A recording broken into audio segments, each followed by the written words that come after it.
aujourd'hui, je vais m'attarder un peu plus sur le crayonné. Alors, donc, j'ai mon storyboard, qui est ici. Alors, mon storyboard, il est encore plus confus que d'habitude. Ce n'est pas que de ma faute. J'ai mon jeune assistant qui a voulu me donner un coup de main, et disons que sa technique est légèrement expérimentale. Est-ce que tu dessines? Et tiens, regarde, tu prends des crayons. Et tu dessines. Oh oui, trop bien! Mais c'est ça que je devais faire en fait. Oh, c'est beau! Le cola.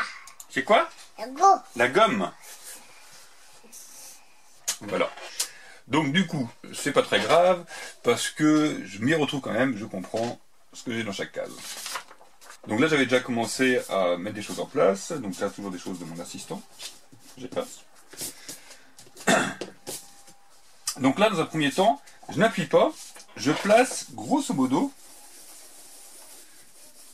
je regarde à peu près où vont être placés mes personnages. Donc c'est des personnages que je dessine assez régulièrement pour un journal de quartier. Donc là, ce que je cherche, c'est à peu près combien de place il va occuper dans la case.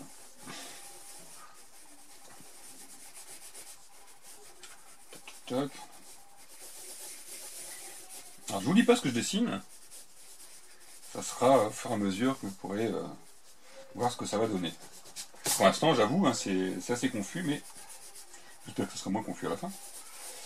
Donc là, dans ce travail, ce qui m'intéresse, c'est vraiment de placer les éléments, les différents éléments qui composent l'image. Avant de les dessiner bien, voilà, je fais ma mise en scène. Donc je n'appuie vraiment pas du tout sur mon crayon.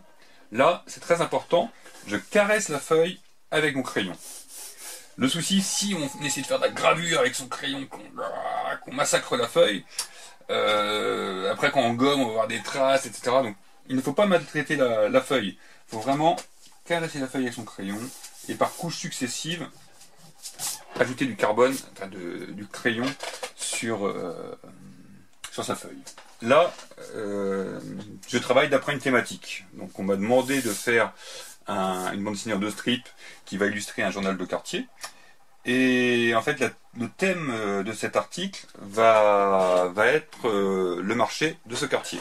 Et ce marché, de particularité, c'est un marché en fait multiethnique. Et donc il y a vraiment plein de produits qui viennent du monde entier.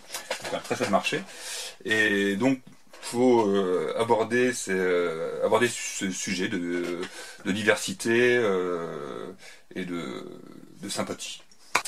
Donc je vais commencer par l'une des cases les plus simples, c'est la tête d'Ayuba. Donc c'est le personnage masculin, oui, donc les personnages s'appellent Luna et Ayuba. Donc là c'est... Alors je commence par cette case. Je ne suis pas obligé de faire vraiment dans l'ordre. Je commence par cette case vu que tout est déjà mis en place.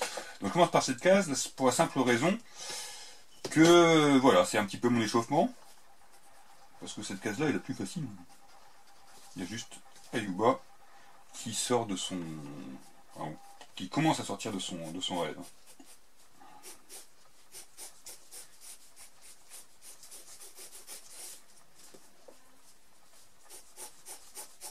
L'idée de ces 3 cases, c'est qu'Ayuba va se rêver dans différents pays, différentes traditions qui sont présentes sur le marché de ce quartier.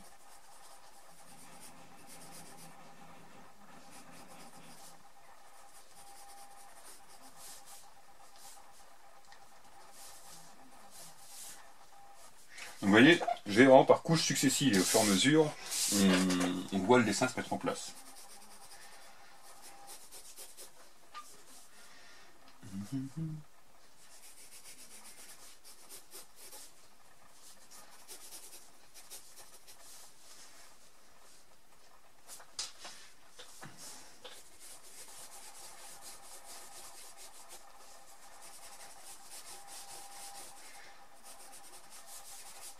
Peut-être au fur et à mesure que je rajoute quelques couches de crayon, mon dessin devient, j'espère, de plus en plus lisible.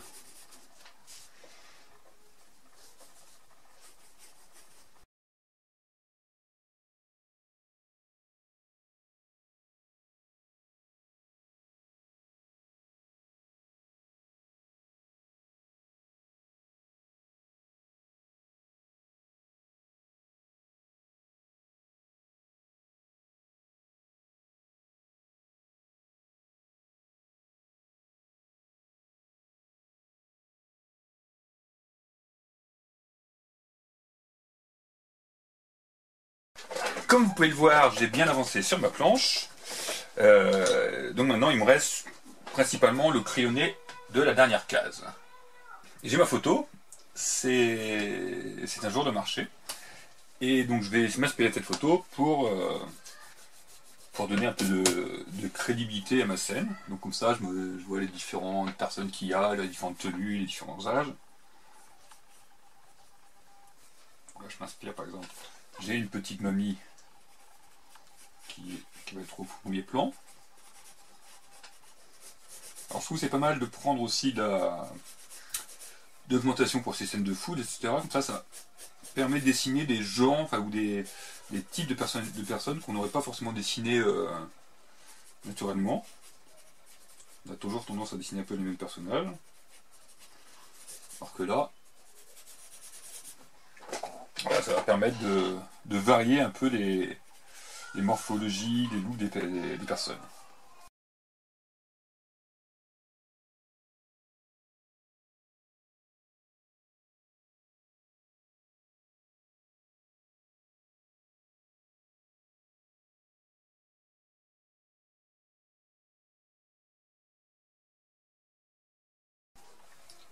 Alors je viens d'écrire très rapidement le texte que je vais avoir dans ma bulle.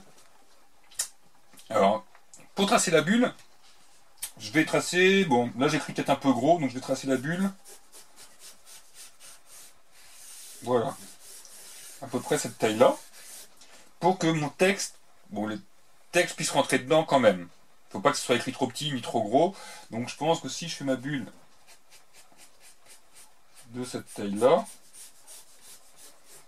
ça ira, mon texte ne me donnera pas trop l'impression que mon texte est écrasé, ni en train de flotter dans la bulle, ça sera la bonne taille.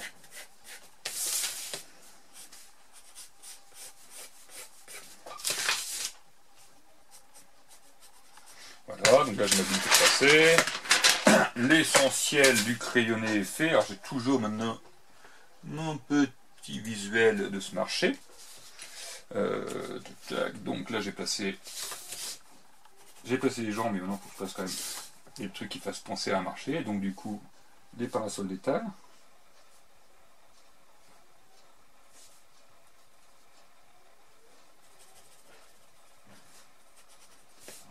Voilà.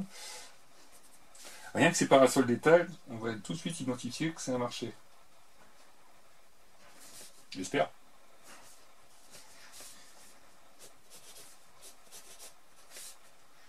Paf, paf.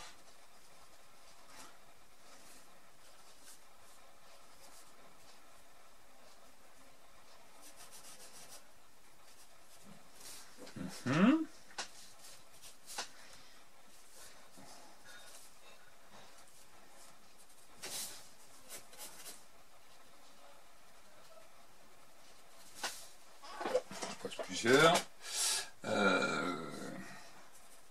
Ici, deux bâtiments. L'arrière-plan. Et là, maintenant, j'ai placé mes structures du bâtiment qui est derrière.